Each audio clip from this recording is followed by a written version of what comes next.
Secretary, how can the United States challenge China while simultaneously allowing investments in the very same companies whose activities threaten the U.S. national security and use forced slave labor in China? How can we accomplish I that? have no idea.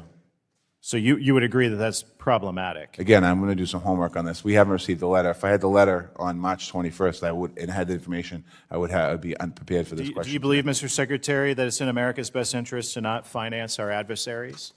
I certainly believe it's in America's best interest to create more manufacturing opportunities here in the United States of America, supporting the Bipartisan Innovation Act, doing more of the opportunity for investment here in our country is what we should be doing. But you would agree it's wild that we would allow our federal pension dollars to invest in the military of our biggest adversary?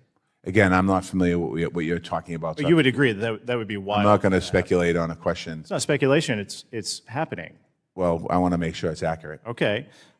Clearly, you haven't been paying attention the last few years. In 2020, when the Federal Retirement Thrift Investment Board in 2020, it plans to permit investment in Chinese companies. When that first surfaced, the Trump administration directed the FRTIB to halt such investments, citing national security and human rights concerns. So clearly, if you're not aware of this, you weren't paying attention to this in 2020.